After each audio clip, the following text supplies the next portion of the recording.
जय हिंद एंड नमस्कार दोस्तों, आप सबका एक बार फिर से स्वागत है आपके अपने यूट्यूब चैनल जिसका नाम है एनसीईआरटी बाय प्रिंस कुमार। तो दोस्तों, मैं आप लोग का तहे दिल से स्वागत करता हूं। इस वीडियो के अंदर हम लोग बहुत ही कमाल की चीज़ पढ़ने वाले हैं दोस्तों। ऐसी कमाल की चीज़ मैं आप लोग को पढ़ाने वाला हूं जिससे आप लोगों के एग्जाम के अंदर 12 नंबर पक्के हो सकते हैं दोस्तों। उम्मीद बिल्कुल ध्यान से आप लोग इस वीडियो को देखिएगा। आप लोगों से जो हाथ जोड़कर गुजारिश है कि आप लोग इस वीडियो को पूरा देखिए, क्योंकि इस वीडियो को अगर आप लोग देख लोगे तो आप लोग के 12 मार्क्स जो हैं पक्के होने की पूरी संभावना है दोस्तों। तो हम लोग इस वीडियो के अंदर क्या करेंगे, हम लोग इस वीडियो के अंदर करने वाले हैं दोस्तों मल्टीपल चॉइस क्वेश्चन की प्रैक्टिस। देखिए, सीबीएसई बोर्ड परीक्षा 2025 आप लोग के करीब है। पॉलिटिकल साइंस की क्लास 12th वाले बच्चों की जो एग्जाम होने वाला है उसी की हम लोग तैयारी कर रहे हैं। और मैं इस वीडियो के अंदर आप लोग को पढ़ाने वाला हूँ पॉलिटिकल साइंस पेपर के एमसीक्यू। और ये एमसीक्यू कोई ऐसे वैसे एमसीक्यू नहीं है दोस्तों, ये प्रीवियस ईयर जो बोर्ड के अंदर आप लोग के एग्जाम में पूछे गए एमसीक्यूज हैं उसको मैंने जो है पीडीएफ फॉर्म में बना करके आप लोगों के सामने लेके आया हूँ। हम लोग इसको जो है एक एक क्वेश्चन को बेहतर तरीके से पढ़ने का प्रयास करेंगे। और आप लोग ध्यान से देखिए कि सवाल जो है कई सारे सवाल रिपीट किए जा रहे हैं, ठीक है ना। तो अगर आप लोग अच्छी तरह से इस वीडियो को देखेंगे तो आप लोग जो है 12 एमसीक्यूज ठीक कर सकते हैं दोस्तों, ठीक है। तो चलिए बिना किसी देरी के हम लोग शुरू करते हैं इस वीडियो को। तो जो पहला सवाल हमारे सामने है दोस्तों, जो पहला सवाल हम लोग को जो है वो देखिए, पहला सवाल 1 नंबर के लिए क्या बोल रहा है दोस्तों कि भारत के किस राज्य में जो है कम्युनिस्ट पार्टी को भारत में पहली बार लोकतांत्रिक चुनाव के माध्यम से सत्ता प्राप्त हुई थी। यानी कि सवाल जो है सिंपल सा ये पूछने की कोशिश कर रहा है कि भाई कम्युनिस्ट पार्टी को भारत के कौन से राज्य के अंदर जो है सफलता प्राप्त हुई थी। तो हम लोगों को पता है भाई कम्युनिस्ट पार्टी पहला आम सभा चुनाव जो हुआ था भारत के अंदर कब हुआ था दोस्तों, 1952 के अंदर। 1952 के अंदर जो है पहला भारत के अंदर लोकसभा चुनाव हुआ था जिसको आम सभा चुनाव भी बोला जाता है। कौन से राज्य में इसको पूर्ण बहुमत मिली थी, तो केरल के अंदर मिली थी दोस्तों। तो याद रखिएगा कम्युनिस्ट पार्टी केरल, ठीक है, आप लोग याद रखिएगा। चलिए बढ़ते हैं नेक्स्ट सवाल पे, जो प्रश्न नंबर 2 है आप लोग का। ये क्या बोलता है, अभिकथन और कारण वाला सवाल है। तो देखिए अभिकथन क्या बोल रहा है कि भारत, चीन और अन्य विकासशील देशों को क्योटो प्रोटोकॉल की बाध्यताओं से छूट दी गई है, ठीक है। फिर इस कारण क्या दे रखा, कारण भी एक बार पढ़ने का प्रयास करते हैं कि भाई औद्योगिकरण के दौरान इन देशों में ग्रीन हाउस गैसों का उत्सर्जन कुछ खास नहीं था। दोनों स्टेटमेंट बिल्कुल सही है दोस्तों, ठीक है। क्योंकि औद्योगिकरण जब हुआ था तो औद्योगिकरण में सबसे ज़्यादा फायदा किसने उठाया था, अमेरिका ने उठाया था, यूरोप के देशों ने उठाया था, रूस ने उठाया था। हम लोग तो उस समय जो थे ब्रिटेन के गुलाम थे एक तरह से। तो हम लोग जब आज़ादी नहीं थे तो हम लोग कहाँ अपने देश के अंदर जो है औद्योगिकरण का फायदा उठा पाएंगे। तो ये इसका जो राइट आंसर हो जाएगा वो हो जाएगा आपका ऑप्शन नंबर ए, जिसके अंदर अभिकथन और कारण दोनों सही हैं और कारण जो है अभिकथन की सही तरीके से व्याख्या कर रहा है। आगे बढ़ते प्रश्न नंबर 3 पे, सूची 1 सूची 2 मिलान वाला सवाल आ गया दोस्तों। इस तरह के सवाल आप लोगों से बहुत ज़्यादा पूछे जाने वाले हैं पेपरों के अंदर। तो देखिए प्रश्न नंबर 3 हम लोग क्या बात इसके अंदर देखते हैं, डेट मैच करनी है कि भाई कौन सी चीज़ कौन से डेट को जो है चीज़ हुआ था। सबसे पहले आप लोग के सामने है अंटार्कटिका।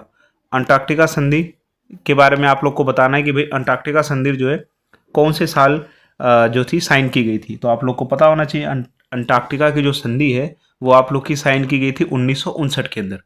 अब देखिए कमाल की चीज़ आप लोगों को मैं सिखाता हूँ। अगर बच्चे को चारों चीज़ें नहीं पता है, अगर एक चीज़ भी पता है तो आराम से वो इस सवाल को कर सकता है। कैसे कर देगा, देखो ए अंटार्कटिका कहाँ दे रखा है, ए के अंदर है, ठीक है। और इसका राइट आंसर क्या है, 4th, यानी कि ए का क्या हो जाएगा 4th। तो देखिए आप विकल्प में देखिए कहीं पर ए का 4th है, नहीं, यहाँ पर ए का 4th है ही नहीं। यहाँ पर भी ए का जो है 2nd है, यहाँ पर भी ए का क्या दे रखा, 3rd दे रखा। तो राइट आंसर क्या हो जाएगा दोस्तों, ऑटोमेटिकली राइट आंसर आपका हो जाएगा ऑप्शन नंबर ए, ठीक है।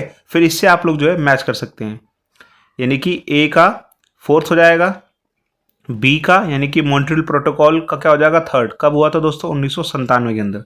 उसके बाद में सी यानी कि अंटार्कटिका पर्यावरण प्रोटोकॉल कब साइन किया गया था 1991 के अंदर। उसके बाद में आखिरी बचा था क्योटो प्रोटोकॉल, ये कब साइन किया जाता है, यानी कि डी का क्या हो जाएगा 1st 1997। तो आप लोग इसको जो है कॉपी के अंदर लिख लीजिए क्योंकि ये बहुत बार रिपीट हुआ है दोस्तों सवाल। चलिए आगे बढ़ते हैं हम लोग अगले सवाल पे। अगला सवाल आप लोगों से क्या पूछने का प्रयास कर रहा है दोस्तों, ये बहुत ही परिभाषा वाला सवाल है दोस्तों, है ना। इसको समझने का प्रयास करते हैं। देखिए क्या बोल रहा है कि भाई अच्छे आर्थिक अवसरों की तलाश में, यानी कि भाई अच्छा पैसा कमाना, रोजगार के लिए प्रवास करने वाले लोगों को निम्नलिखित में से क्या कहा जाता है। यानी कि वह लोग जो अच्छी रोजगार के लिए, अच्छी अपॉर्चुनिटी के लिए अपने स्थान को छोड़ करके दूसरे स्थान पर जाकर के जब बसते हैं तो उनको हम लोग क्या बोलते हैं, तो हम लोग उनको बोलते हैं दोस्तों प्रवासी। आपके माता पिता, मेरे माता पिता जो हैं जैसे कि हम लोग आजमगढ़ के रहने वाले हैं, तो मेरे माता पिता जो थे वो आजमगढ़ से दिल्ली इसलिए आए ताकि उनको अच्छा रोजगार मिल सके। ठीक है, अगर उनको अच्छा रोजगार मिलेगा तो हम लोग को अच्छी एजुकेशन मिलेगी, हेल्थ की फैसिलिटी मिलेगी, हमारा जो लाइफस्टाइल है वो अपब्रिंग होगा दोस्तों, है ना। तो इसको क्या बोलते हैं, प्रवासी बोलते हैं। जो जो आर्थिक अवसरों की तलाश में एक स्थान से दूसरे स्थान पर जाते हैं उनको हम क्या बोलते हैं, उनको हम प्रवासी बोलते हैं। याद रखिएगा दोस्तों। शरणार्थी कौन होता है, जैसे युद्ध के अंदर प्राकृतिक आपदा आ गई, तो जब जो लोग अपना क्षेत्र छोड़ करके दूसरी जगह जाते हैं मजबूरी में, तो उसको क्या बोलते हैं, शरणार्थी, जो कोई शरण ले रहा है दोस्तों। ठीक है, तो इस तरह से इसका राइट आंसर हो जाएगा प्रवासी। अगला सवाल आप लोगों के सामने है, प्रश्न नंबर 5। ये क्या बोलता है, जब कोई देश अपने शत्रुओं के साथ अपने विचार जानकारी साझा करता है तो इस प्रक्रिया को क्या कहते हैं। तो इस प्रक्रिया को दोस्तों गठबंधन बोलते हैं। क्या बोलते हैं दोस्तों, गठबंधन बोलते हैं, है ना। याद रखिएगा आप लोग।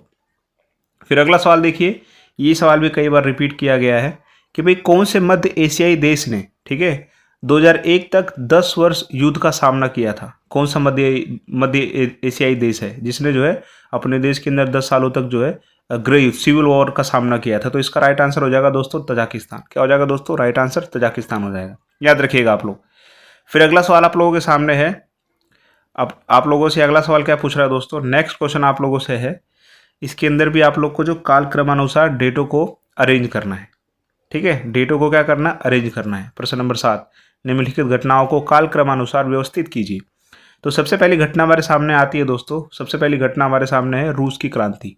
रूस की क्रांति कब हुई थी दोस्तों, तो हम लोगों ने पढ़ा है रूस की क्रांति 1917 के अंदर हुई थी। उसके बाद में सेकंड चीज, सोवियत संघ का विघटन आप लोग पढ़ते ही आ चुके हो, कितनी बार ल जाने आप लोगों ने पढ़ा होगा। सोवियत संघ का विघटन कब हुआ था दोस्तों, 1991 से लेकर 92 तक। ठीक है, द्वितीय विश्व युद्ध का अंत कब हुआ था दोस्तों, सेकेंड वर्ल्ड वॉर कब खत्म हो गया था दोस्तों, ये तो खत्म हो गया था आपका 1945 के अंदर। ठीक है, फिर अफगानिस्तान पर सोवियत संघ का आक्रमण कब होता है, 1979। तो आप लोग आराम से मैच कर सकते हैं यहाँ पर। सबसे पहले क्या हुआ होगा दोस्तों, सबसे पहले हुआ रूस की क्रांति, यानी रूस की क्रांति यानी फर्स्ट सबके अंदर आ रहा है। ठीक है दोस्तों, फर्स्ट के बाद में सेकंड चीज क्या है दोस्तों, दूसरा चीज सबसे पहले क्या हुआ होगा, उसके बाद में होता है द्वितीय विश्व युद्ध का अंत। तो फर्स्ट के बाद फोर्थ आना चाहिए। देखिए फर्स्ट के बाद फोर्थ है किसी के अंदर, इसके अंदर भी नहीं है, इसके अंदर भी फर्स्ट के बाद सेकंड है, इसके अंदर भी फर्स्ट के बाद थर्ड है। तो राइट आंसर क्या हो जाएगा दोस्तों, राइट आंसर हो जाएगा आपका ऑप्शन नंबर डी। ठीक है, फर्स्ट के बाद फोर्थ के बाद में सेकंड, अफगानिस्तान पर सोवियत आक्रमण, और आखिरी में क्या हुआ दोस्तों, सोवियत संघ का विघटन। तो राइट आंसर हो जाएगा आपको ऑप्शन नंबर डी। तो इस तरह से भी आप लोग जो है चीजों को, प्रश्नों को हल कर सकते हैं। अगला सवाल आप लोगों से क्या बोल रहा है कि भाई भारत में किस राज्य से करबी समुदाय का संबंध है। तो भाई करबी समुदाय जो है वो कौन से राज्य के अंदर पाया जाता है, तो ये आपका पाया जाता है असम के अंदर। ठीक है दोस्तों, याद रखिएगा, असम करबी समुदाय। अगला सवाल, प्रश्न नंबर अगला देखिए, भारत ने निम्नलिखित में से किस औपनिवेशिक शासन से इंडोनेशिया जो देश है उसकी शीघ्र स्वतंत्रता के लिए भरपूर प्रयास किए थे। यानी भारत ने जो है बहुत कोशिश की थी कि भाई इंडोनेशिया को कौन से औपनिवेशिक शासन से जो है छुट्टी मिल जाए, छुटकारा मिल जाए, लिबर्टी मिल जाए, फ्रीडम मिल जाए। तो वो था डचों से। आप लोग कमेंट बॉक्स में बताइए कि भारत को कौन सी औपनिवेशिक शासन ने गुलाम बना रखा था। तो आप लोग कमेंट बॉक्स में बताइए। तो इसका राइट आंसर हो जाएगा दोस्तों डच। फिर अगला सवाल आप प्रश्न नंबर 10 है। प्रश्न नंबर 10 दोबारा अभिकथन और कारण वाला सवाल है, तो पढ़ लेते हैं फटाक से कि भाई मिजो नेशनल फ्रंट ने स्वतंत्रता के लिए सशस्त्र अभियान शुरू किया था। ठीक है, फिर कारण क्या दे रखा है कि स्वतंत्रता के बाद मिजो पहाड़ी क्षेत्र को असम के अंतर्गत एक स्वायत्त जिला बनाया गया था। दोनों स्टेटमेंट इसके अंदर दोस्तों जो है क्या है दोस्तों, ट्रू है। अभिकथन ए और कारण दोनों ही सही है, और कारण जो है अभिकथन की सही तरीके से व्याख्या कर रहा है। अगला सवाल देखिए, प्रश्न नंबर 11, चीन ने किस वर्ष तिब्बत पर कब्जा कर दिया था दोस्तों, कौन से साल उसने आक्रमण किया था।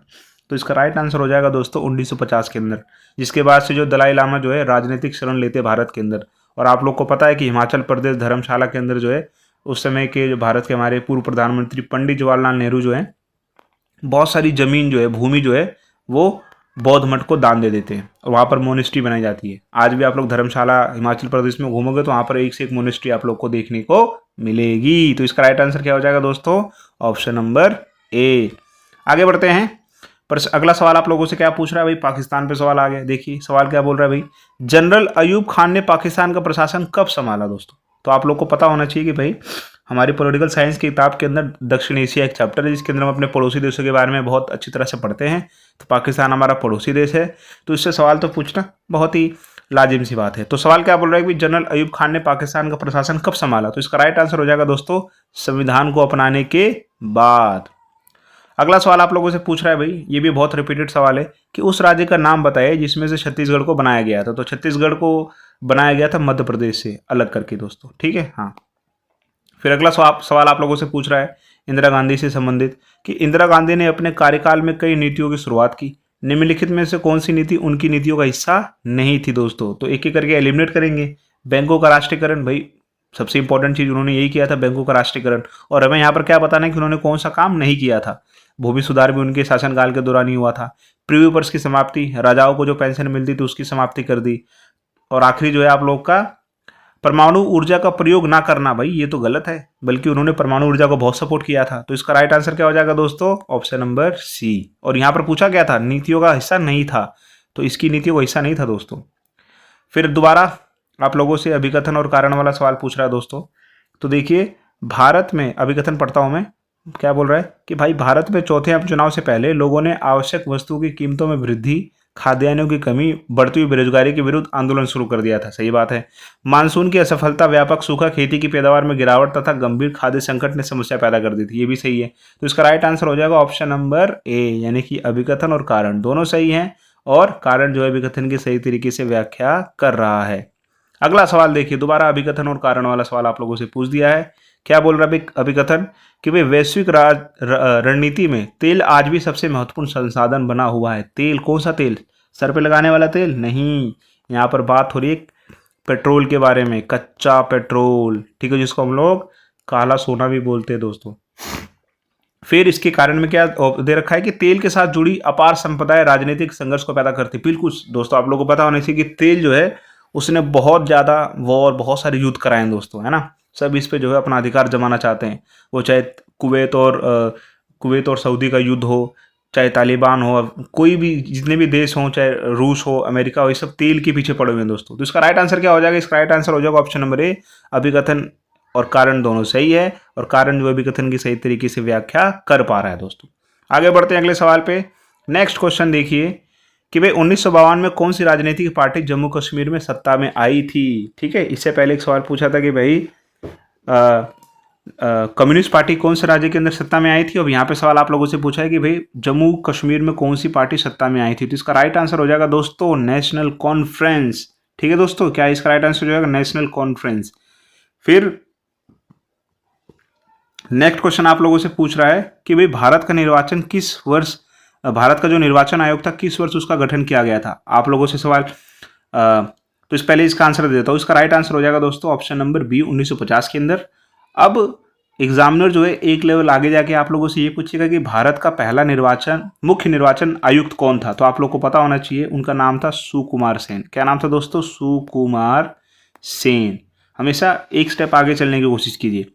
फिर अगला सवाल आप लोगों से पूछेगा कि भाई पूछा गया है, पूछेगा क्या, पूछा गया और पूछा जा भी सकता है कि भाई दलाई लामा ने निम्नलिखित में से किस देश में राजनीतिक शरण प्राप्त की थी। ऊपर मैंने आप लोगों को कहानी सुनाई थी कि भाई चीन ने जो है 1950 के अंदर तिब्बत पे आक्रमण कर दिया। सारे जितने भी तिब्बती लोग थे सब जो है शरण भारत की लेते हैं। तो कौन से देश की शरण ली थी तिब्बत ने, दलाई लामा ने? तो भारत की। इसका राइट आंसर क्या हो जाएगा दोस्तों? भारत। आगे बढ़ते हैं अगले सवाल की तरफ। ये सवाल छोड़ देते हैं अभी। अगला सवाल आप लोगों से पूछा जाएगा भाई कि गुटनिरपेक्ष आंदोलन का प्रथम शिखर सम्मेलन कहाँ आयोजित किया गया था। गुटनिरपेक्ष आंदोलन क्या था दोस्तों? जो ना तो नाटो की तरफ जाना चाहता था, जो ना तो वारसा की तरफ जाना चाहता था, जो स्वतंत्र रहना चाहता था। ठीक है, तो इसका कहाँ पर पहला शिखर सम्मेलन किया गया था? तो ये किया गया था आपका बेलग्रेड के अंदर। कहाँ गया था दोस्तों? बेलग्रेड के अंदर। ठीक है, फिर अगला सवाल देखिए आप लोगों से पूछा जाएगा, बहुत खूबसूरत सवाल है ये, कि भाई खासी हिल्स, ये खासी पहाड़ियाँ भारत के किस राज्य में पाई जाती हैं? तो आपकी पाई जाती हैं मेघालय के अंदर। याद रखिए, अब यहाँ पर खासी पूछा है और आप लोग के एग्जाम में पूछ देगा गारो। ठीक है, गारो, खासी, जयंतिया, ये 3 पहाड़ियाँ हैं जो कहाँ पाई जाती हैं दोस्तों? असम राज्य के अंदर, सॉरी मेघालय के अंदर। कहाँ पाई जाती हैं दोस्तों? मेघालय के अंदर। ठीक है, मेघालय बहुत खूबसूरत राज्य है दोस्तों। दुनिया में सबसे ज़्यादा बारिश कहाँ होती है? मासिनराम चेरापूंजी, ये भी कहाँ पर है? मेघालय के अंदर ही है। ठीक है, तो याद रखिएगा इसका राइट आंसर क्या हो जाएगा? इसका राइट आंसर हो जाएगा मेघालय। आगे बढ़ते हैं। नेक्स्ट क्वेश्चन आप लोगों से क्या पूछ रहा है, देखिए दोबारा ये उसी से सवाल एक पूछा गया है, उससे रिलेटेड ही है, इसको बोल सकते हैं कि भाई भारत के किस क्षेत्र को 7 बहनें कहा जाता है? तो भारत के उत्तर पूर्व क्षेत्र को, नॉर्थ ईस्ट में कौन सा देश आता है दोस्तों? चलिए मैं आप लोग को मैप बना के दिखाता हूँ।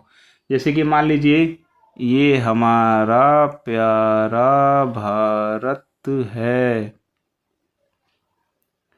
ये हमारा प्यारा भारत है दोस्तों, ठीक है। ये उत्तर है, ये दक्षिण है, ये पूरब है और ये पश्चिम है, ये नॉर्थ है और ये ईस्ट है। यानी इस एरिया में जो राज्य पड़ते हैं उनको हम क्या बोलते हैं?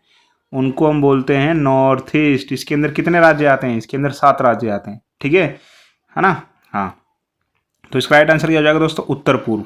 उसके बाद में अगला सवाल आप लोगों से क्या पूछ रहा है कि 1975 में जनता के संसद मार्च का नेतृत्व किसने किया था दोस्तों? 1975 के अंदर तो ये किया था आपका जयप्रकाश नारायण जी ने, ठीक है ना, याद रखिएगा। फिर अगला सवाल पूछ रहा है आप लोगों से कि 1974 में किन 2 राज्यों के छात्रों ने बढ़ती खाद्य कीमतों के खिलाफ आंदोलन किया था? तो ये राइट आंसर है दोस्तों, कहाँ के? उत्तर प्रदेश और बिहार के छात्रों ने यह आंदोलन किया था, ठीक है। हाँ, फिर अगला सवाल आप लोगों से देखिए, दोबारा कालक्रम अनुसार वाला सवाल पूछ रहा है। इसके अंदर आपको जो है तमाम घटनाओं को कालक्रम अनुसार व्यवस्थित करनी है, यानी बताना कि कौन सी घटना पहले हुई थी। तो पहले आप लोग को दे रखा विश्व बैंक की स्थापना। ये कब हुआ था दोस्तों विश्व बैंक की स्थापना? हम लोग को पता है कि भाई विश्व बैंक की स्थापना जो हुआ था वो आपका हुआ था दोस्तों 1944 के अंदर। कब हुआ था दोस्तों? 1944 के अंदर। उसके बाद में विश्व व्यापार संगठन, वर्ल्ड ट्रेड ऑर्गेनाइजेशन की स्थापना कब की गई थी दोस्तों? देखिए इसको मैं आसानी से कर सकता हूँ, इस वाले सवाल को आप लोग भी आसानी से कर सकते हैं।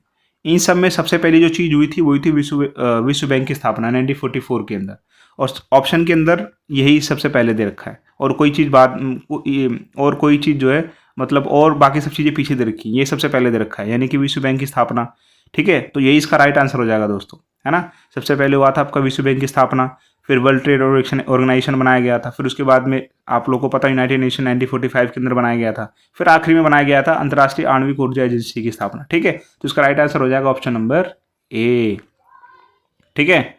हाँ, फिर अगला सवाल देखिए आपसे अभिकथन और कारण वाला पूछ रहा है। तो कथन क्या बोल रहा है कि भाई असम से एक जनजातीय राज्य की बजाय अनेक राज्य अलग करके बनाए गए थे। भाई बिल्कुल सही बात है। उसके बाद में प्रमुख जनजातीय समुदायों के नेता असम से अलग होना चाहते थे, ये भी बिल्कुल सही बात है। तो इसका राइट आंसर हो जाएगा अभिकथन ए। कारण दोनों सही है, और कारण जो है अभिकथन के सही तरीके से क्या कर रहा है दोस्तों? व्याख्या कर रहा है। अगला 2 सवाल आप लोगों से पूछे जाएंगे आखिरी। भारत और चीन ने पंचशील समझौते पर हस्ताक्षर कब किया था दोस्तों? तो भाई हम लोग को पता है भारत और चीन के बीच में क्या हुआ था दोस्तों? पंचशील समझौता हुआ था। तो ये कब किया गया था दोस्तों? ये किया गया था 1954 के अंदर किया गया था। फिर अगला सवाल आप लोगों से पूछा जाएगा, अगला सवाल आप लोगों के लिए है कि भारत में कौन से वर्ष में पूरे देश में इलेक्ट्रॉनिक वोटिंग मशीन का प्रयोग किया गया था? तो यह किया गया था 2004 के अंदर दोस्तों, है ना। हाँ, तो ये आप लोग के कुछ सवाल थे बहुत इंपॉर्टेंट, जो आप लोग से जो है 2025 के बोर्ड की परीक्षा में पूछे जाने की संभावना है, उम्मीद है। तो मैंने आप लोग को ये कराया है दोस्तों। उम्मीद करता हूँ कि आप लोग की प्रिपरेशन में थोड़ा बहुत जो है ये कारगर साबित होगी। मैंने तो ये जान के कराया कि आप लोग जो है बिल्कुल 100% इससे फ़ायदा ले सकते हैं। आप लोग इस वीडियो को देखिए। अगर आप लोग को वीडियो पसंद आए तो आप लोगों से जो है विनम्र निवेदन है कि आप लोग मेरे इस यूट्यूब चैनल को सब्सक्राइब कीजिए। इसका नाम है NCERT बाय प्रिंस कुमार। और चैनल को जो है वीडियो को लाइक कीजिए, शेयर कीजिए, कमेंट कीजिए और चैनल पर बने रहिए और भी वीडियोज़ के लिए। उम्मीद करता हूँ कि आप लोग